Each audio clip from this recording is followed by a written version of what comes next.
YouTube are verifying health workers. Look, I have 2 million subscribers. I'm a UK doctor. Now, what's the betting that this particular person who's got black skin is gonna just repeat official versions of everything? I mean, doctors, we are told actually about second opinions in medicine. Second opinions have always been allowed and always been sought. That means that two professional doctors may not agree on what the cause of a problem is or what the solution to a problem is. So that means that people might disagree. Now you might say, well, surely the only people who should be speaking about medical issues are medical professionals. Well, not really, because a lot of it's to do with politics, statistics, finance. It's a very big topic, personal health. It's diet, um, stress, exercise, sunlight, fresh air, etc., etc. So, what constitutes a medical expert? Well, I think everyone is a medical expert. For example, is Djokovic a credentialed doctor? The answer is no. Does Djokovic know a lot about personal health? The answer is yes. It does seem ludicrous that a fat git like Bill Gates, who's got bigger tits than Kim Kardashian, should lecture Djokovic on what he has to do to keep himself healthy, right? Um, and it is ludicrous. So the fact is that I don't want, I mean, it's obvious. I mean, for example, there are people out there who have got a medical or credentialed health qualifications who've been banned. People who are experts experts who disagree with the official version. Does this mean that, for example, YouTube will be platforming people who are fully qualified but who don't agree with the official version of events? If so, that might even be a good thing, because you can't remove people's qualifications just because they're not in agreement with the World Health Organization. Medical advice has always changed throughout history. They used to prescribe leeches, didn't they? I mean, this was done by professionals. So the fact that someone is a doctor, I mean, are you going to trust this woman? Yeah, I know she's got black skin, but that in itself isn't a reason to trust her. Dr. Simi added, I'm guessing, I bet you by bottom dollar that this woman is recommending getting vaccinated. I bet you, if it is a woman, you never really know these days.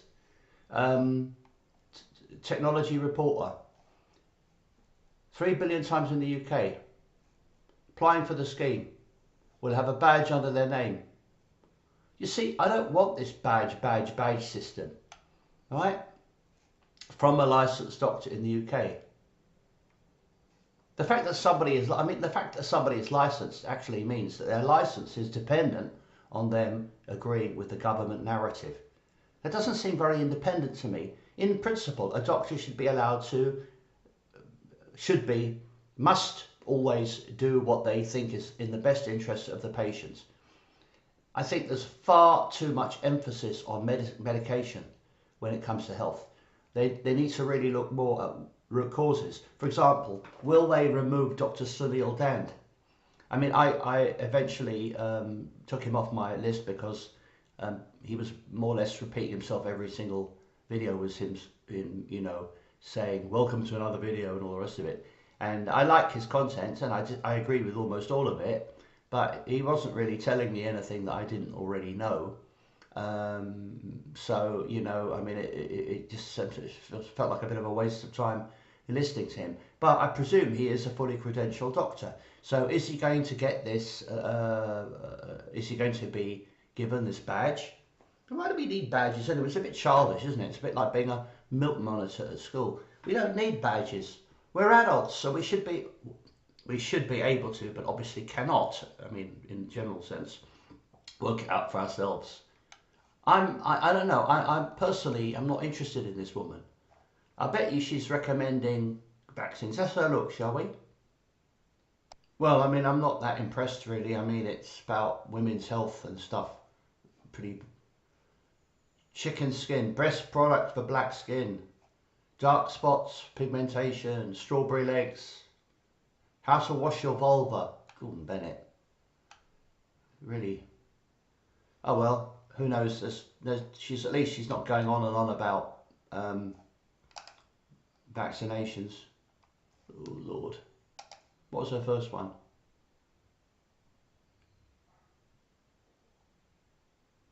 Well, I mean, apparently she's actively practicing board certified family medicine. Oh look, she's MBBS, BSc, MRCS, MIGP. Most people don't. Business inquiries. Look, she's got a stethoscope. That means she's a doctor. I can buy one on eBay and I can pretend to be a doctor too. Well, I mean, I'm not that impressed, but like I said, she might perhaps be giving good advice. None of her videos have any relation to my personal needs. Fighting false information. What do you mean false information? How can information be false? What they're really doing is fighting alternative opinions. Research published in 2000 found that 11% of YouTube's most viewed videos contradicted the World Health Organization. Good. We can contradict them as much as we like. I'm going to contradict them.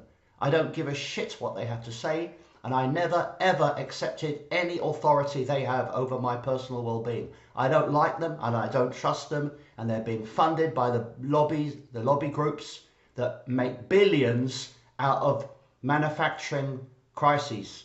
They actually make money. They are making money from these pandemics that they keep telling us about. I'm not bothered about flu at all. I never have been. It comes 2 years after the firm announced a total ban on disinformation. The end result amongst criticism faced with inability to handle. No, I wasn't criticising them. I want them to completely get out of the idea that they have any responsibility at all to police different opinions about the need for this policies.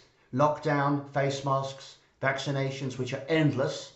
There's no end to it. If you've had one, you need two. If you've had two, you need three. If you've had three, you'll need five, you'll need seven, you'll need nine. They're going to make your arm look like a dartboard. You're going to be like a voodoo doll by the time they finished with you, right?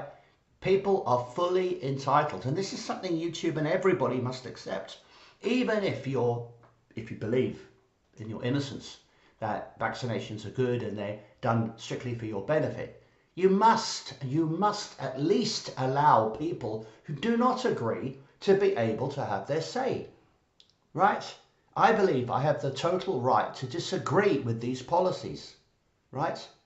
I'm not even discussing what the policies are, right? I'm just saying that I do not accept the validity of the World Health Organization over my personal health care. I know for a fact that many people, I don't know anybody who's died of COVID, and I don't know anybody who's died because they didn't get vaccinated. I myself am alive and not vaccinated. What does that prove? Well, it doesn't prove that much, but it proves that you don't have to be vaccinated in order to survive. I don't believe that vaccination would have been of any practical benefit to me at all. If I was lucky, it might have been a placebo, and I'm certain that many people, probably the majority of people, were given placebos, which is why, although it hasn't benefited them in any way, they don't have any, people think, well, look, I've had a vaccination, I'm still alive. But they don't realise that they'd probably still be alive if they hadn't had a vaccination. Now, I don't like getting vaccinated because, first of all, it's painful, it's uncomfortable. I used to have them in the past, and I used to feel like I was doing the right thing. I myself used to feel I'm being vaccinated, it's in my own interest. It never occurred to me at the time to consider if it was really necessary or what effect it would have on me, or if it might have consequences like side effects.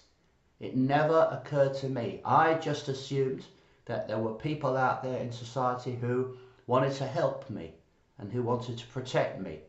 That's it. It never occurred to me that there might be other motives such as power, control, money, Maybe they don't want us to be healthy. Maybe they want us to be addicted.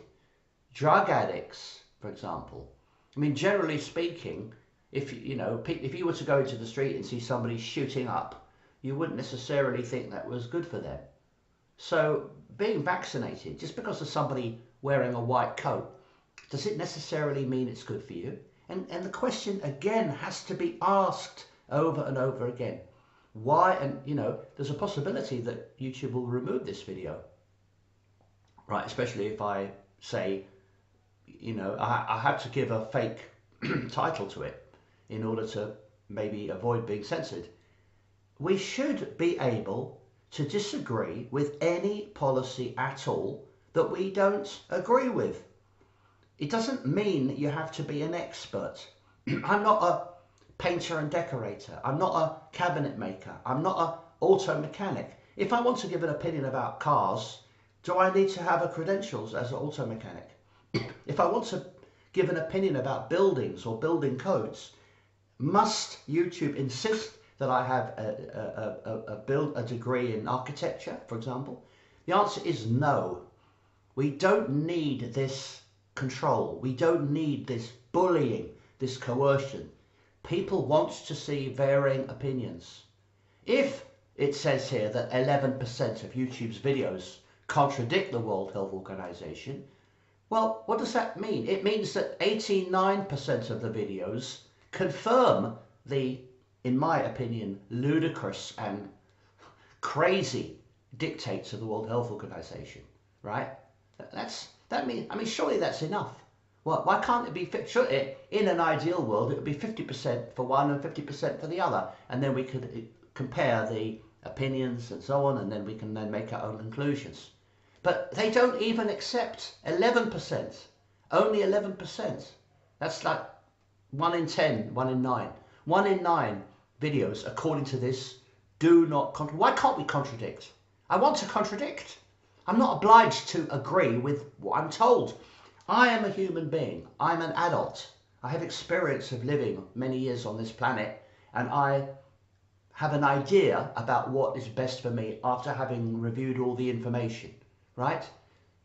I think the World Health Organization is evil, right? Evil. They are promoting hypochondria and trying to get people addicted to drugs, right? We need to go back to normal health, right? And they try and suggest that vaccinations are the reason why people live longer these days. Not really. In fact, historically, people used to live to 70 or something like that. And the only reason the average death age was low was simply because so many people died in childbirth. And that has been improved.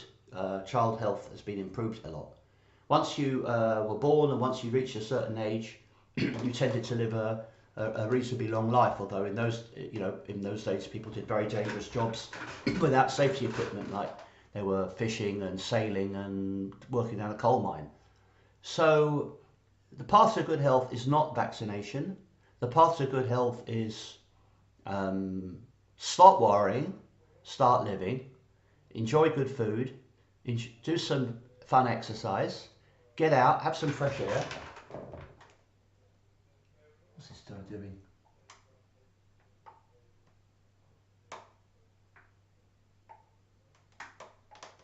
Anyway, all right then, so that's my opinion, and I'm entitled to it.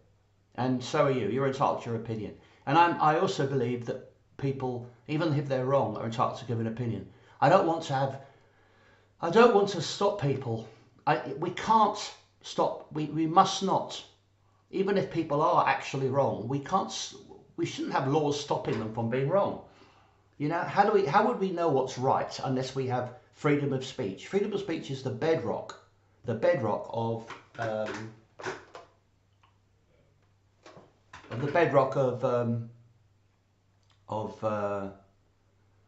freedom, and we need to protect it. And YouTube are not protecting it. YouTube are doing the opposite. Thank you.